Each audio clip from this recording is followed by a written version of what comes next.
All right, just a minute here. And we keep saying this, but maybe next time we are going to do a song and dance and have a little bit less of an awkward intro. It's only been, 15 episodes here, but we are now officially live. Tech Talk Tuesday. Don't even know which number it is, but happy Tuesday, October 21st. TSI Technology Summit is, I think, about 6 weeks away. So if it's not on your calendar yet, put it on there. We're hoping to have any of you there. I'm really grateful to be joined with Eddie, Rick, and Jamie alongside our hosts, Scott and Will, who will be leading the show here. I'll be in and out, but thank you all for being here. Excited to dive into this Tech Talk Tuesday today. If you're on YouTube, LinkedIn, and Facebook, write comments, write questions. This is for you to selfishly get some feedback and some real-time questions answered. So here, and Scott, Will, take it away. Well, good afternoon. Happy Tuesday, everybody. Thanks for joining us with Tech Talk Tuesday. We want to make sure we thank IFC and Fire Rescue One, our partners that make this happen. Like Kevin said, we're about a month and a half away from TSI. And for those of you that need a QR code for that, there you go. That's get you to the TSI website. If you haven't registered yet, be sure to register. We still got time. I had to do that shameless plug for TSI. This will be year 4 of TSI for us. We're excited today to have Eddie Buchanan on from Deck and Eddie. He's been with us since the beginning. Has been a huge supporter of TSI, and it's great too because today we get to interview the interviewer. So Eddie, for those who don't know, Eddie, and we can turn over to Eddie here in a minute, but Eddie has his own show that he does with Fire Engineering. And so if you haven't caught that before, it's a great episode, great show to catch about data and data analytics as well. So we get to question the interviewer today. And Will is not at home today. Will's out of town, looks like. Yeah, I'm in Trumbull, Connecticut. Hopefully I'm saying that correctly. But today I am moonlighting as a nearest advisor. So they reached out to the group and asked for some training, I believe off a presentation they saw at FRI. So I am here. I think we got another person going to Montana and another person headed to Wisconsin. So we're on the road, folks. Two full-time jobs. Thankfully, Charlottesville is gracious enough to kind of loan me out from time to time. So it's a great partnership between our department and theirs. So, but Scott, since I'm on the road, booyah. The filter caught it. Gatorade. Oh, wow. Today's your day. This is what we're drinking today. We were censoring that. I was like, whoa. Yeah. That went completely wrong. And I've got my Charlottesville shirt on. It's just Gatorade, orange Gatorade. So that's what we're drinking today. So Gatorade watches, sponsor us. We're still waiting on everybody else. No luck. So I'm still waiting on the Monster sponsorship. Monster, come on. I'm needing an Alani sponsorship. Oh, there you go. Yeah. We'll take that. I'll take anything. I've got Apple products. Degree. Yeah. If you're there, I'll take deodorant. I'll take whatever I can get. Got my ISFSI cup if that helps. But just water. Are you just drinking water? That's very healthy of you, Eddie. Yeah. That's super boring. Yeah. Supposedly that's water. Yeah. Well, yes. It's got an olive in it, but I'm pretty sure it's just water. Yeah. Olive water. I love olive water. Yeah. So that's who we are. Scott, you mentioned TSI's around the corner. Looking forward to it. But I guess it's time for the guests to introduce who they are. So, Scott, who's going first? Let's start with Eddie. There you go. All right. Olive water. Eddie could take a while. Eddie's got a long bio. Nah. I'm not. Hey, gang. I'm Eddie Buchanan. I'm the business development manager here at Deccan International. I'm a retired assistant chief with Hanover Fire and EMS, Richmond, Virginia. I retired about 3 years ago. Was there in some capacity for right at 40 years, almost to the day. So happy to be here. Eddie's being humble over there, Will. He's got a lot longer bio. I mean, yeah, no. Hanover's our friends. We've got some friends at Hanover. They all have great things to say about Eddie. So he's being very humble. We'll let him do it today. So yeah. That other stuff doesn't matter to this conversation, right? All right. Next. Jamie? I'm Jamie Tim. I'm a director of special projects at Deccan. I mainly work on the product development side, but I also work and support some of our major projects and installations all around the world. I have been with Deccan for a super long time, maybe like 14, 15 years now. So very experienced in this industry and excited to talk to you guys today. Thanks for having me on. All right. Welcome. And Jimmy's last one but of the not smartest people I know on the planet. Eddie doesn't get out much, so he's allowed to say that. Yeah. all right, last but not least, Rick Kassler. Yep, I'm Rick Kassler. I'm the Assistant Chief of Admin for the City of Claremont. We are a suburb of the Orlando metro area. We're just outside of Orange County and Lake County. We're the only ISO 1 accredited department in our county, and we've used Deccan and their products as their accreditation manager to use the data and analytics and those tools to great effect. And we're undergoing some rapid changes. Right now, we're looking at growing by over 50% in 12 months. So very exciting times for our department, and that's a direct result of using applications and technology to drive change. Awesome. Perfect. So Scott, I want to kind of start this off with a scenario, if you will. All right. So Eddie, Rick, Jamie, Hypothetical? yeah, you're gonna like this one. Let's just say there's a person you know, and he works at a fire department. They work at a fire department, Okay. and recently, the data analyst left. All the keys to the kingdom, boom, gone. And then they have a meeting with the city manager, and they say, "Hey, maybe it's not wise to put the keys in the hands of one person for the entire kingdom being ISO 1 and accredited. Maybe we should see about third party and the benefits." So maybe Rick, because you're doing it, maybe you can speak to the benefits of that and not simply having all those things in the hands of one person. Should that one person decide, I'm leaving, here's a 2-week notice. Because that Just in case that happens somewhere. yeah, that never Never. happened. Never. Yeah, that never happens, ever. And it's your next year for reaccreditation. Just throwing it out there. Go ahead, Rick. What do you So think that- about that? So sort of happened when I became the accreditation manager, our previous accreditation manager, similar situation, had a job opportunity and I was going to ease into it and walk alongside them and got thrown into it. Thankfully, I had a little bit of experience on the data and analytics.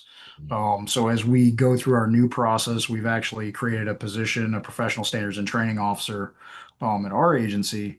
And so as we're going through our, compliance reports, we're building stuff and we're going through our analytics, that person is alongside of us with the intention of when we're up in 2028, that they're going to be independent. But yes, 100% having all your eggs in one basket. If you walk outside and that person gets hit by a bus, you lose years of institutional knowledge. And I know even from experience, it's taken several years to dial in our application to get it to where it's turnkey, and it's providing reliable data without much manipulation. So, Rick, speak to the cost benefit of this, because if you've seen our earlier episodes, we had my former deputy city manager on here. So he's, fire service background, but he also is a big finance person. So let's talk about that, because that's always the next question. Well, how much is it going to cost? Why can't I just hire somebody to do it? What do you got to say about that, Rick? This is going to be a fun one today, by the way. Yeah, it's going to cost you more to have your own internal. Because when you hire a third party vendor or you engage other stakeholders or you get partnerships, you're not just bringing one person, you're bringing an entire team. And as a small agency like ours, we're a 100-person department. So there's 2 or 3 people that might be able to do that. But then I can leverage the experience of like Deccan or pick, any of the other partners out there. Now you're getting that entire team for typically a fraction of the cost of even the salary, let alone benefits and everything else that goes along with an employee. And then you can get in further in discussion of whether it's civilian or sworn. And that really changes stuff. And then would you want to hire somebody that is their specific job, like they went to school for data analytics and pattern recognition versus a type A meat eater, such as myself that went to school after the fact? Yeah, we're going to be best friends, Rick. Just throwing it out there. So Eddie, how would you help navigate that? So you get the phone call, and let's just say this person's name is Bill. So Bill calls you, and he's like, "Eddie, look what just happened. I saw your podcast. My department's only 20 more members than Rick's. Very similar scenario. Help. How do we help?" Well, one of the cool things that Deccan does is we call them project managers. Like Rick's project manager is a guy named Michael. Michael's a data wizard. Michael is a Marine Corps GIS specialist that's got all kinds of background and eats data for lunch. I mean, that's what he does every day. It's not the first time he's heard that story. So he knows like what we need to do is figure out, okay, well, let's find your data. Let's figure out where it is. Let's kind of get a handle on what the situation is. And then he's going to know how to navigate that process, GIS files, data CAD integrations, whatever's necessary to get all that stuff up and running and get it done quick. That's what I like about what we call them PMs, project managers. What's so good about them is they do this every day, all day. Doesn't cost you anything else. Like we build the application, there's a subscription fee to maintain the application, and that's it. There's no like if you need extra help. Like I think Rick, didn't Michael come out and actually help you guys at like a site visit or something, right? Yeah. So when we were going through the accreditation process, we had a unique situation where we didn't have access to the CAD other than be able to get the raw files. So when we went to go do all of our data input, there was very limited ways we could track, and so we ended up having to merge 3 or 4 different data sets through the platform, and we knew it was going to be a challenge. We knew that the site team would potentially say there's a margin for error. And so Deccan, they flew him out here. We spent 24 hours while they were here on the site visit talking with engineers to show all the back end of like, no, this is real. These are the numbers. This is accurate. Rick, that's one of the things about Deccan is people think we're software, and we are. We have applications we sell, but I think it's the experience and the support that really kind of matters to fire chiefs. That's at least to me, to make sure that somebody's got my back when I get in a pinch and help me out in situations like you described, Will, where all of a sudden I've got a vacancy and I'm out of luck. It's having that support there is what really matters. So Scott, you see the resources we have in a room, and I guess we'll drop another shameless plug. If you're a chief officer, battalion chief, company officer, and this is your role, come to TSI. This is where these folks are going to be, because this is a sad reality of many of the fire departments around the country. Data analysts to have it on your staff are expensive, and they're being taken and they're being given better offers. And then suddenly you got to figure it out, Yeah, I mean, we've talked about data on the show before and the value of it. And so I was just curious, going to ask Rick, like, what is something that would surprise you in your data that you found that you weren't expecting to find? Where do you begin? We're not as good as we think we are. That is ultimately the realization, and that's been 10 years in the making. Of you first look at the numbers, you're like, we're awesome, and you're like, oh man, these are the areas we're not. You get some validity in the areas it takes a long time, so you kind of start to see the pattern recognitions, but it is very humbling. And so it shouldn't be discouraging. It should be the driver for change, driver for performance. And then also, reporting to quote Michael from Deccan, garbage in, garbage out with the data. So if, our guy putting the report doesn't want to code it correctly or doesn't do that stuff, that can have a significant impact, especially when, 5 years later, you're trying to run a predictive model or an analysis to say, hey, this is where we need to build a fire station, or you got to ask that open-ended question of, hey, our policymakers and the directive we gave, and it's a great problem to have, is they said we want a 6-minute response time for fire and we want a 10-minute response time for ambulance. What is it going to take? What is it going to take to do that? That was the open-ended question we asked, and we had to present it. Because sorry, go ahead. No, I was like, and now we're well on our way to that. That's amazing. I think that we feel like we don't have many KPIs in the fire service. I think there's a lot more out there once you start getting into this data and realizing the different collection points. And like I said, response times are just part of the data that you can pull out of there. But there's all kinds of KPIs we can actually develop in our own internal department, to measure our efficiency and effectiveness. Yeah, he mentioned something. He mentioned an open-ended question, asking an open-ended data question. That is a complex thing to do. And right? So Jamie, I was going to ask Jamie a question. Yeah. So Eddie said you're the smartest person he knows. He's not allowed to set the bar that high. That's really unfair. So just like what Rick was just describing, that scenario, what would be your guidance, right? So take everything what Rick was saying as far as, hey, now we've got, a hole in the organization. We've got to find a way to plug the data gap. The individual's gone. Oh, and by the way, council's asking us where to build the next fire station. oh, also it's a down budget year, and now council's asking us 3 months later to, I guess, sell ourselves. So Mhm. 1 minute they want a new station, sell ourselves, data person out the door. What advice is Jamie providing as the smartest person that Eddie knows? Yeah. I think Rick already kind of nailed it, right? Where you're getting this software platform to help bridge the human gap in being able to provide this type of information in a really timely fashion and be reliable about it.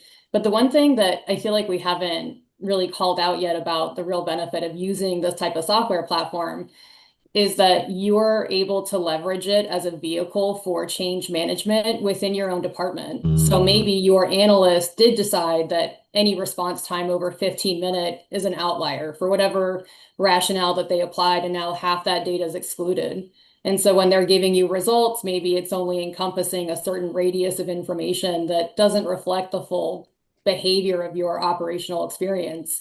Whereas when you're using a software application, and you have a Deccan project manager who leads you through that process, you have to bring all these stakeholders to the table to agree on and document decisions. Here's where we're going to apply percentile cutoffs for different timestamp to timestamp metrics. Here's what we're going to do when we have an on-scene timestamp that somehow happens before they were even dispatched, right? Someone drove by and put themselves on a call. When you have an established documentation that now has these decisions that are codified for you, you have a lot more confidence in being able to run the simulation model on top of that. And that survives the user. When the user leaves and a new user comes, that documentation is already there. It's already embodied in your software platform, and you know that you can continue, having confidence in what it's giving you. Eddie, I think you were right, buddy. We have that issue with a unit driving up on scene just puts themselves on scene, so your response time is 0 effectively. So that or worse, negative. Or worse, negative, depending on how you're doing the math in that, you're now adding negative time response times and somehow asking your system to account for that. Yeah.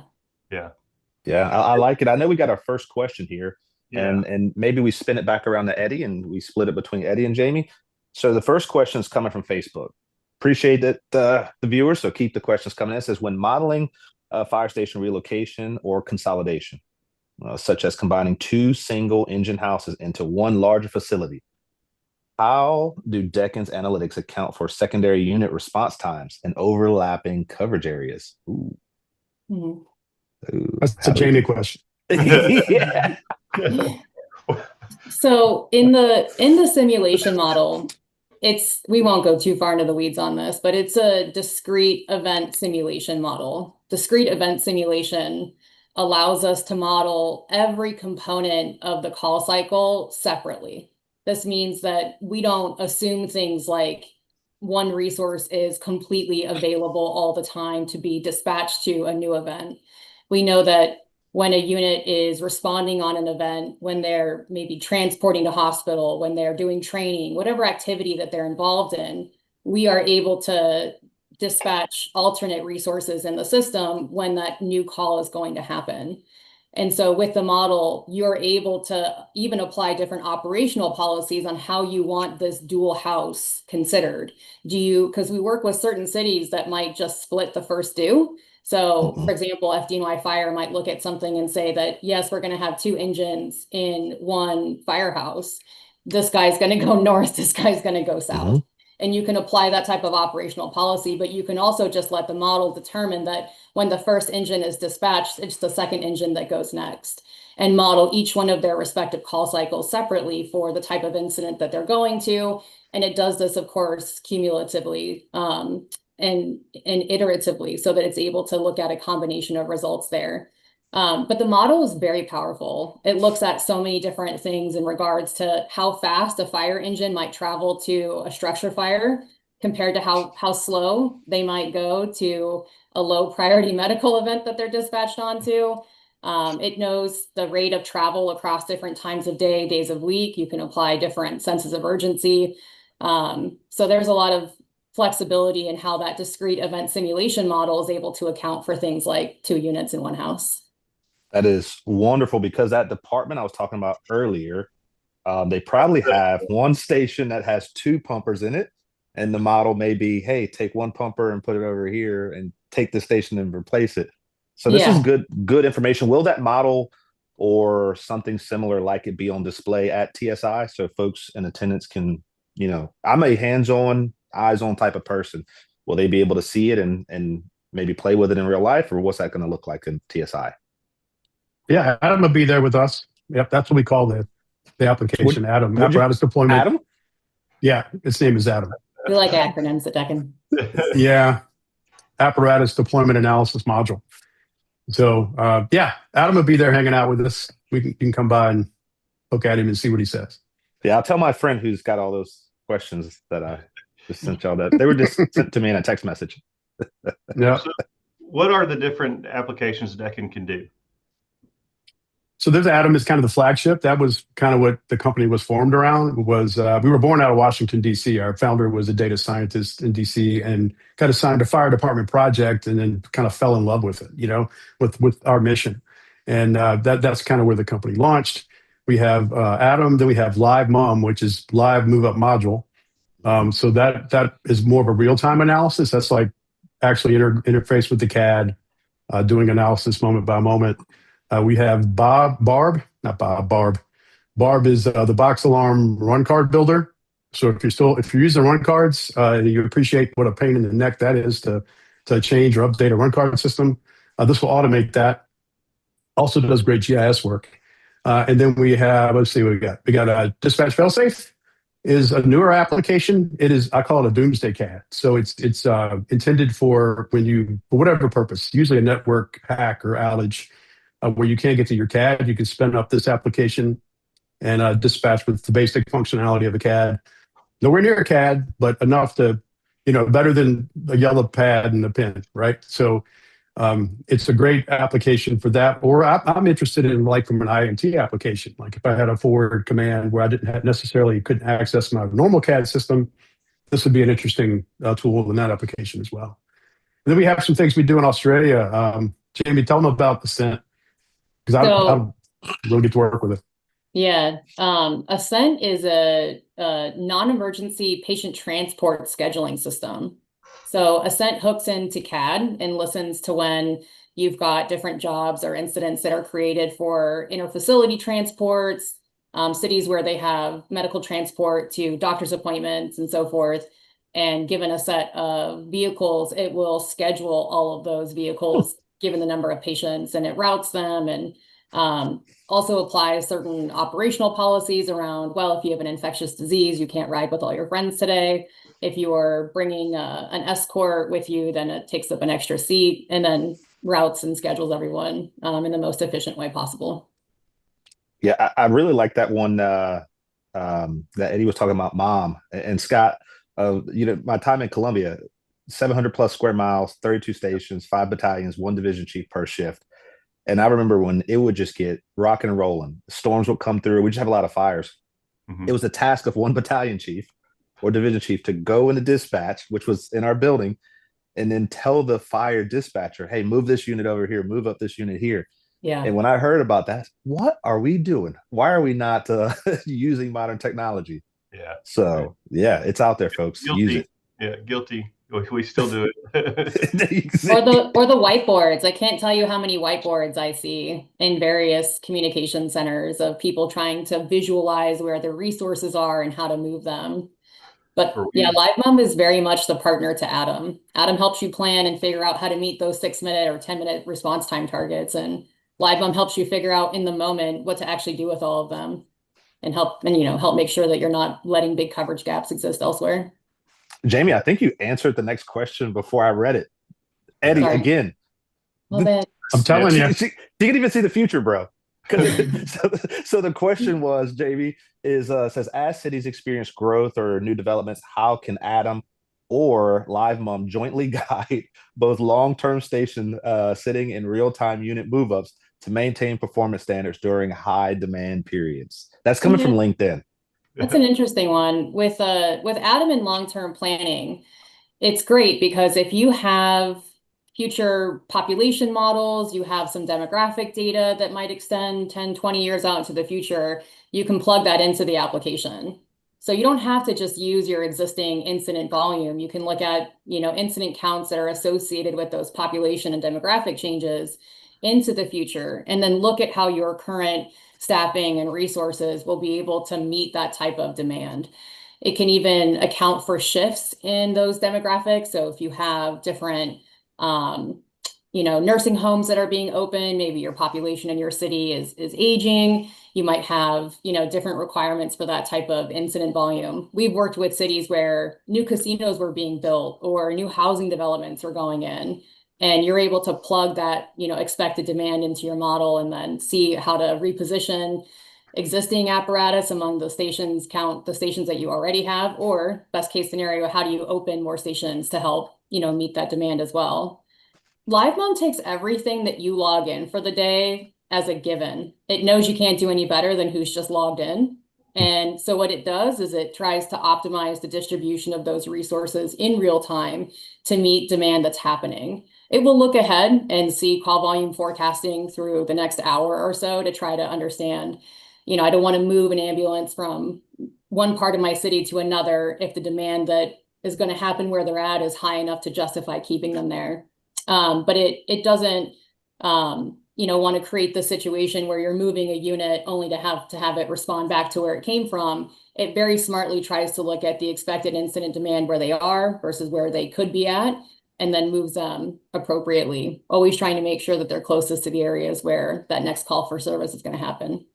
It takes a little bit of pressure off a guy like Scott having to go out there and do it manually, Scott, Yeah, Well, I was gonna say a second ago, we use like what Mike Clark calls the BAMs, big ass maps, and post-it yeah, notes. there you go. Yeah, and post-it notes. That's how we do it. You get little fire truck magnets and stick it on. Yeah, No, we just little post-it notes. Put there you go. E3 on there for engine 3, and Yeah, that's hard to do. That's a lot of mental math. And then it's very hard sometimes when you have individual people who are doing it. You get really inconsistent policy that's applied. no. Yeah, I know it's weird. I know nobody likes that. But again, if you standardize these types of things into a software platform, you kind of get the most bang for your buck. You have the uniform perspective because they're a stakeholder in the build process. They're the ones telling you why Engine 3 doesn't ever do move ups because, they have this type of first due area or this crew is something different or whatever it is.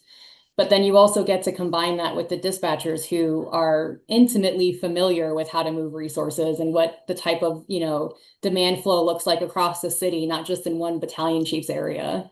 And you get to really combine that into a single platform to make better recommendations. Now, Rick, Rick, I what was going to modules ask are you Rick. using, Rick?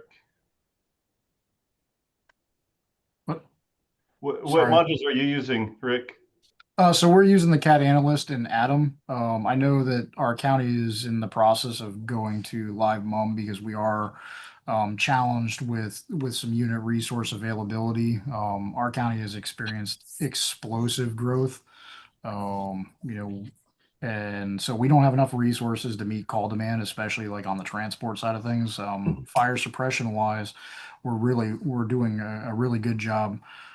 So what we see is definitely needing to move resources around, and so that's kind of a need for them. I think their early estimates is that it essentially be the equivalent of 2 or 3 additional units on the road by just having resources in the right place. And a unique thing about our county is it's narrow, but it's long. So to put it in perspective, our county stretches from Disney World to Daytona Beach. Mm. When you talk about like if you look at Florida on a map, that for somebody that's not familiar with it, that's a long drive. It's 2.5 hours end to end. Oh my gosh. And so if we in the south end is pretty dense, and then the north end's dense with a bunch of space in between.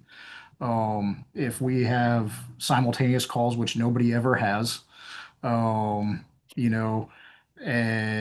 you have that in both areas, well, how do you get resources that are 45, 50 minutes away from each other without relying on other counties and automatic aid to cover that?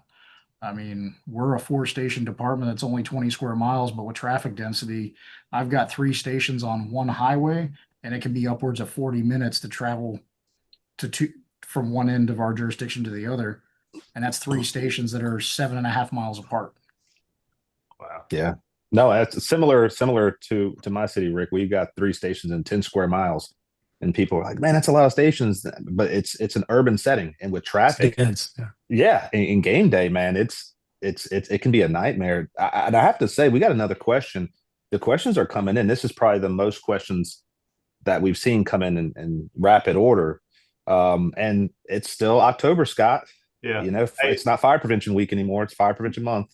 by the way, I can attest to Rick and how far Daytona is from Orlando.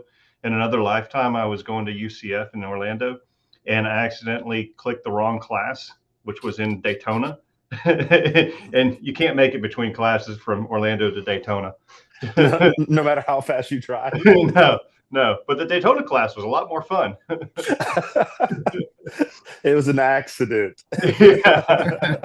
But needless to say, they asked me not to come back the second semester. So, All right, here's our fire prevention question for October. So someone says, how can Deccan's predictive modeling help fire departments move toward future models that focus more on prevention and smarter staffing instead of just reacting to emergency? So it's really a CRR question, but who wants to take that? Yeah. There we go. I'm all over that one. So that's one of my kind of pet peeves. It's like we're not going to get a lot more people. We're not going to get a lot more apparatus. The only thing we can really do is be smarter with what we have, right? And then when you look at some of the, I'll just nicely call them non-emergency calls that we have to deal with. They might be classified as non-emergency, but when you get there,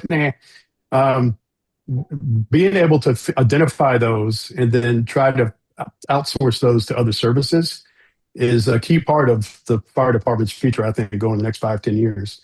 One thing that Deccan does that's really cool is our interface is capable of taking in multiple data sources.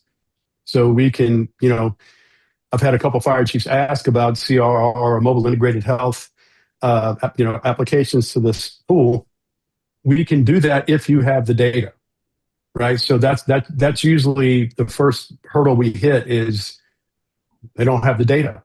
It's like, have you collected it someplace? Is it in your RMS or can you put it in your CAD maybe or whatever? Wherever you can have that data, if it's accessible and formatted, we can pull that into those applications. And, I can pull up, I'll show you TSI. I can pull up dashboards based on mobile integrated health initiatives if you have the data. So, a lot of that has to do with, I think NERIS will help us with that going downrange as we get some more standard, data schemas where we have some of that information to work with. But yeah, I love the question because that's one of my kind of focuses here in the last couple of years is I understand that's the best way to move the needle going forward, over the next with the technology implementations and stuff. Great question. Yeah, someone had mentioned, data driven versus data informed, and I've even switched the way I say it, and it's more data informed now. As the budget chief, just having meetings with the city manager on a proposed budget. The data could be there. He likes it, but at the end of the day, I mean, there's only so many pennies in a jar, right? And they're tasked with making sure every department gets a slice of the pie. So you've got to get creative. You've got to find cost-effective ways to get the mission accomplished. Rick, what do you think about that? You are the data person. You're the person the fire chief's going to come to and go, Rick, we need the 5th station. What's the data say? How do we get it done? What do you think about this topic as far as using our data in a smarter way? 100%. So I'm the data and budget guy. We are best friends. So I hope nobody messes with Rick. I bet they buy you coffee. Right? lots of Diet Coke. armed I escort run on all Diet the Coke. But I think it's huge, right? Like you got to go have those meetings and you can have those numbers. And I wish I could pull it up, but one of the best things I saw is data is kind of like I said, like a box of Legos. All your data is all the pieces in that box, and then you can sort it by color, you can sort it by shape, and then you can use it to, where it's visually presented, or you could build the Lego model. And that Lego model is the picture that you use to take across the finish line. So you can say, well, this is our response time, and so the area we're actually building a 5th station, we're buying the truck next week. We're in a hiring process to do that, and we're going to go find a temporary building and have that up and running in less than 6 months from start to finish, which is pretty impressive. And our call volumes jumped 200% down there in a couple of years. Now granted, the total number's not as high as, some of our other stations, but we know as the population grows, right now there's about 2,000 homes and they're slated to have 19,000. Mhm. So Wow. we also know already before the first station's built in that newly annexed area that that one station will not be enough. So where can we look at our map? What kind of residents can we go in? Where can we put, like Jamie's saying, predicted call increases and volume increases to say, is this station here while it's good now, is that going to be good later? Mm. That's actually what happened with our Station 4 when it first got built. Everybody's like, this thing's terrible. It's on the outskirts of town. There's nothing around it. It's on a dead end road in the middle of a field. And now the station's been open for 10 years. There is every box store, one of the largest Costco's in the world, and a bunch of warehouses and apartment complexes right around this with the two little houses it was built next to. So it's smack dab in the middle of its zone. But it took 10 years to get there. And so, that's some of the stuff that you use this data to help make those decisions of like, well, is this really where you need it? Yeah, not today, but for 10 years from now. All right, but now so we got that model, right? Booming area, things are going great, and we want to predict where we're growing. Let's flip it, right? Not every fire department, not every community is growing like Orange County. What's the benefit, and maybe Eddie or Jamie, using a product like Deccan? So we've got to invest in it. We already know maybe the budget's down in an area like this place I'm describing, but the fire chief's trying to find ways to figure out he's got to cut, he or she, they've got to cut. How can we use a product to make smart decisions reverse? Like we already got the growth model, but perhaps we're an area that's no longer growing. How can it help us? Go, Jamie.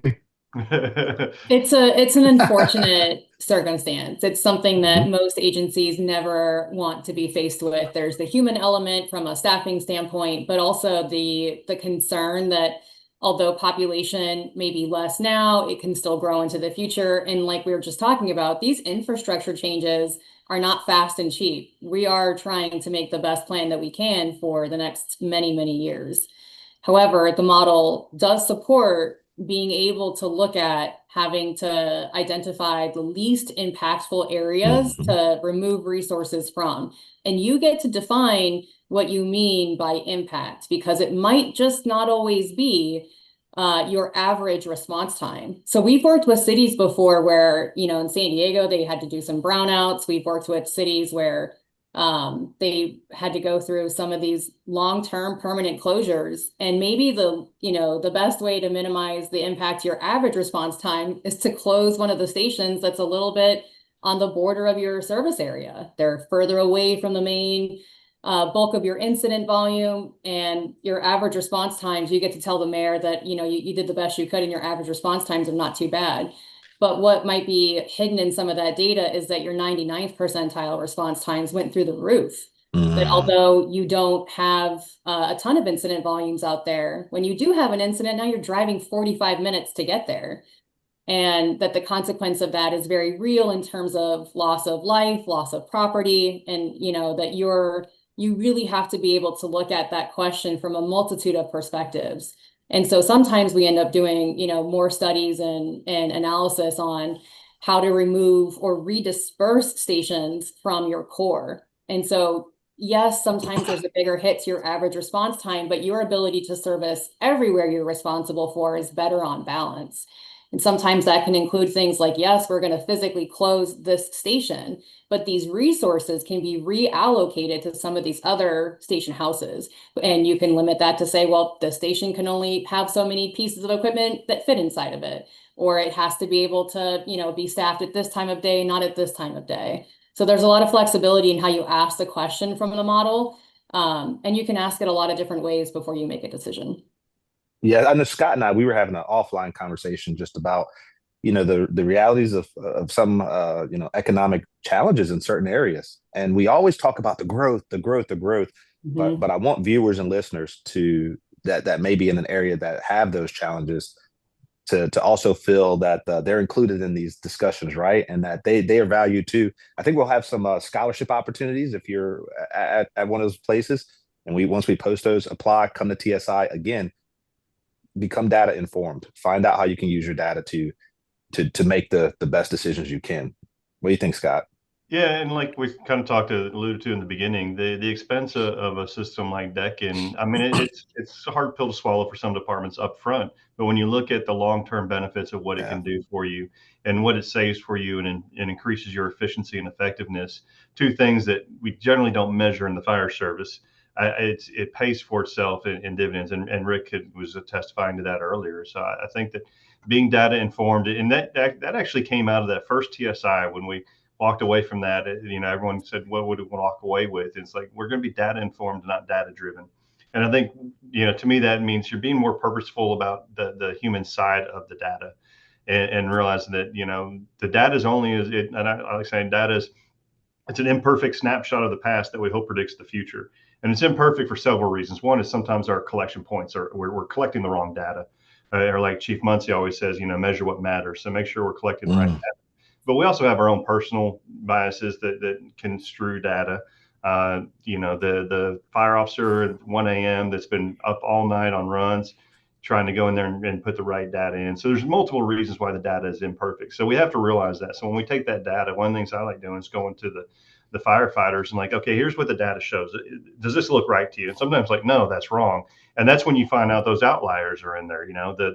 How many of those were just, we pulled up on this incident, so it's got a 0 time, in route time, or the MDC wasn't working, so it shows a 20-minute in route time. So when you go talk to somebody, you get that human side of that data. So be data informed, not data driven. And I want to hit the pricing thing a little bit. We moved Atom to the cloud about a year ago, and that dramatically decreased the cost of the application. The bill cost came way down because we're working in the cloud, not on-prem. So if you looked at it years past, I'd look at it again, because I think any fire department now can reach out there. I mean, our smallest client now has one firehouse.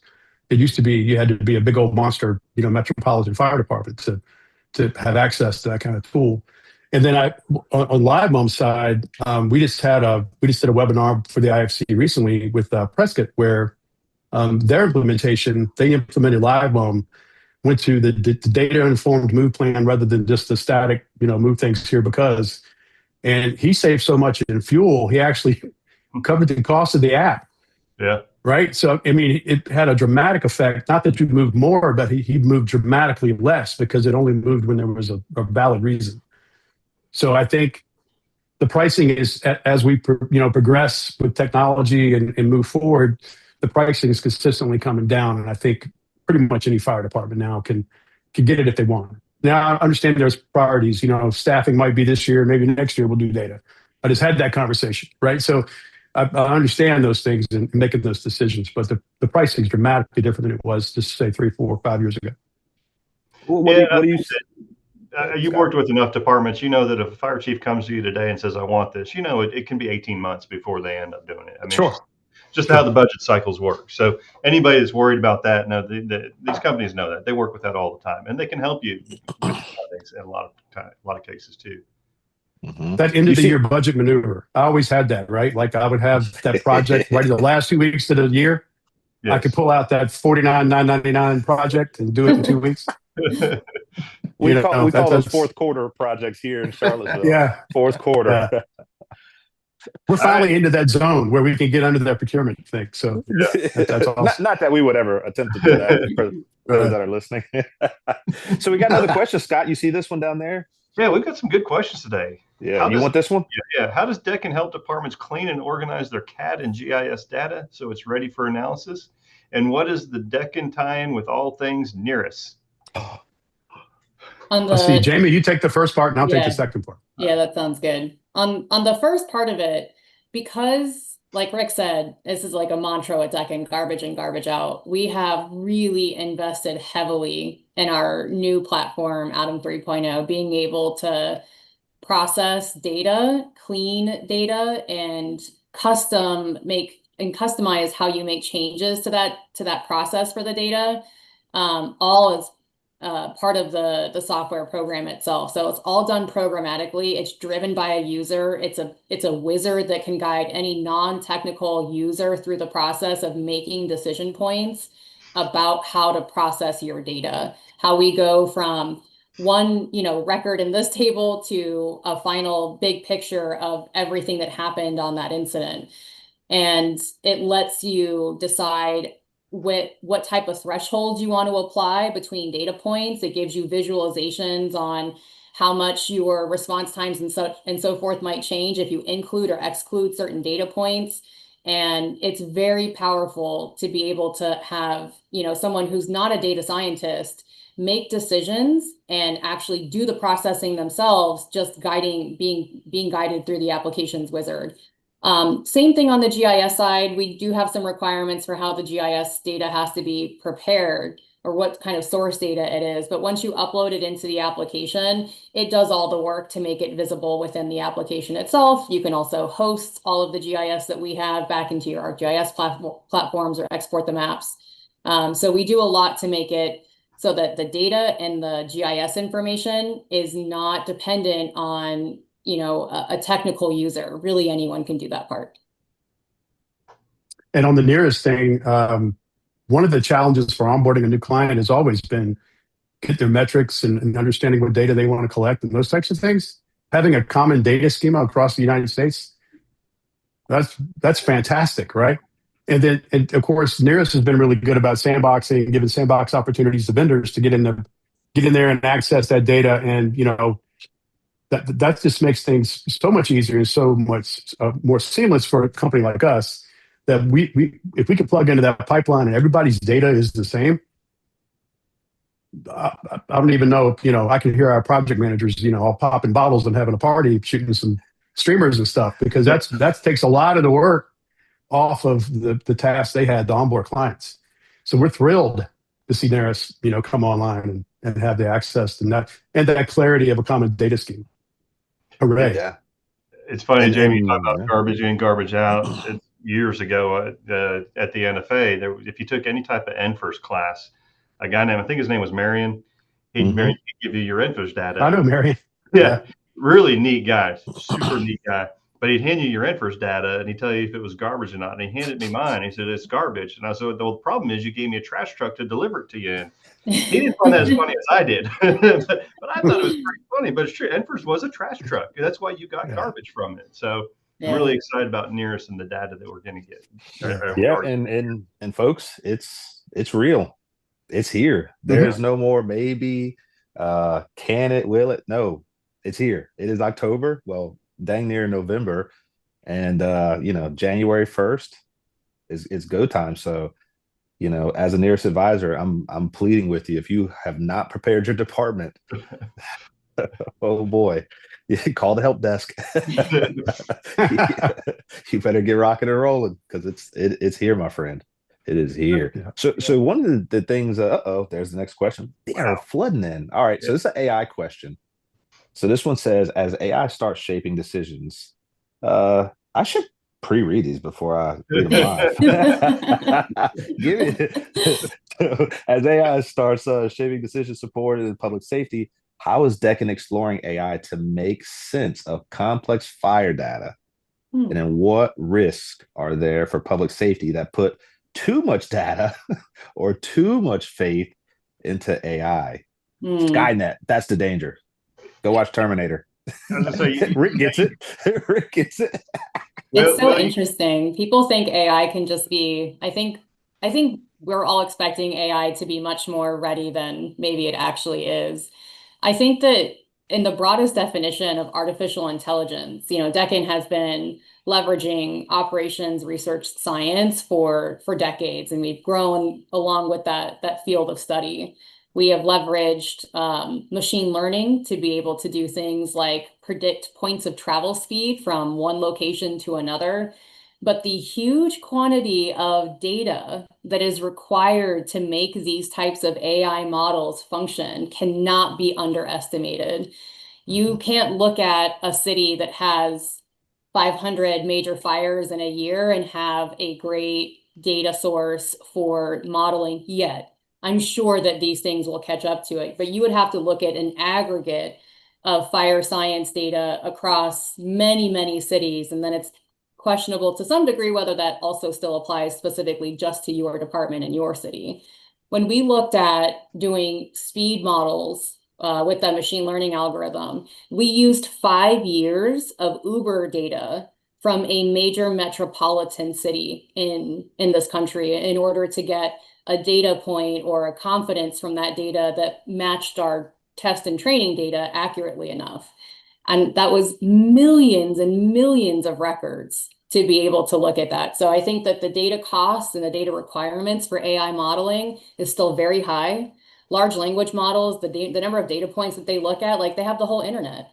I think for it to come into play with FHIR, we're going to need more granular AI modeling and, you know, maybe something like NARIS where you now have nationally available data to use for that, where the source of and quantity of your data can be greater than it is today. Yeah, and I have access to potentially 27,000, 30,000 fire departments across the country. That's right. And I think people too don't realize that the AI world we're in right now under generalized AI has a lot of limitations. If we make the move, you know, to general AI, if they're able to the scientists are able to figure that out, I think it opens up a lot more. But that's also Terminator type AI when we get to general AI. Right now, under generalized AI, we're not at the Terminator level. So yeah, I feel so unworthy to be the secretary for the tech council because, man, I'm still using AI to like proofread emails and put together. Like, no, it's great for that. Yeah, and draw stuff. I had to draw a parrot, like a bird, the other day, just because I wanted to see if it could do it on a tree. And then I hear people's like, "Oh, I was using AI to do this complex." I'm like, really, dude? Nah, I got to step my game up. So I got to do better. I got so CAD question, because I know that, you know, we hear a lot about CAD. And by the way, we have our first CAD company coming to TSI this year, Central Square. Awesome. So we're excited about that. Every year we've been asking CAD companies to come, and they you know, Central Square jumped on. They said we would love to come. So we're excited about that. But I know that that's, you know, a lot of departments are you know, they have CAD issues. So have you had any problems, you know, integrating with CAD? I mean, obviously, I think you've integrated with several different CAD companies across the country. You know, should a fire chief be concerned about that at all? We have close partnerships with every one of the major CAD vendors and some of the not so major CAD vendors. We've not had anyone that we weren't able to do great integrations with. I'm sure that every project has its complications and its issues, but from an integration standpoint, we are close partners with all of the vendors in this space. Well, I'll tell you one thing I've enjoyed about this episode, Scott, is that as Deccan has been answering the questions, one of their customers down there, Rick, has been nodding along. Yeah. So at some point, Rick's going to be like, "Nuh-uh." Yeah. No, we had a really challenging process and implementation. I think Eddie and Michael will speak to it. So we didn't have access to the CAD. So Deccan built a CAD on the back end. We had a fake CAD, and we still do on an application because we're not integrated. So, you know, if there was a will, there was a way. You know, we had a lot of challenges, and we've overcome every single one with a creative solution to still get to the same results. So, you know, I think for anybody out there, well, I can't get my CAD data. Maybe I've got a contentious relationship with dispatch or, you know, this agency, and I don't have access to these resources. It can be done. We did it. We're proof. And, you know, so, and then like going back to the cost, I know what we pay. It is a fraction of what I would pay for a salary. And I would say to anybody, you can't afford not to in some way, shape, or form. You know, I probably after this episode will go down a rabbit hole and say how much money has this potentially saved us, but I know it's in the 7 figures, if not higher. Wow. And that's a great point, because there's a lot of departments that don't have access to CAD because they might be a city it's a county CAD, or it might be the neighboring city's CAD that they use. There's a lot of cities or fire departments that don't have direct access to that CAD information. So that's a great point that you brought up there. Yeah, or contentious relationship. I've seen that before with a guy who didn't get along with the other guy. Security stuff. Security is more important these days, and a lot of times it's not personal, but there's security questions, and they won't let anybody touch anything. Yes. Like, bro, it's our data. No, it's not. Like, I give up. I hang the phone up. I'm done. Or at least that's the excuse they use. It's a security issue. Yeah. Sometimes it's just a blanket excuse. That's for sure. That's it. So we're getting, what do we got? 6 minutes left. I can't reiterate again how much I've enjoyed this episode. You know, anytime I get a chance to talk to Eddie, I feel like I'm a little bit smarter. He'll probably somebody on his sales team will get a phone call soon from a friend of mine about some services. And having Rick here explaining, hey, basically, what challenge do you have? We've lived it at my department and we got through it, and we're still happy customers. Is very impressive, Rick. And you're not just speaking from an end user, right? You're speaking as a budget chief, which means you definitely see the value because every year got to justify it again. So very, very cool. Anything in closing, Eddie? Or you want to, you got anything? I would just, appreciate the opportunity. And like I said, if you've like Chief Castro said, you can't afford not to, right? So whatever venue you choose to address this data issue, I think every fire department should be headed down that road in some manner. With this, we'd have to. That's what I know. Our county administrators, city managers, and all those guys, they go to conferences too, and what they are learning about is data and how that should drive their decisions, and they have to share limited resources. So if you're not coming in speaking their language, you're going to lose. And having, like I said, you don't have to pay Adam healthcare. Adam's just going to show up and do the work and give you the answers and information you need and shut up and get out of the way. So and he won't leave. So that's important. Yeah.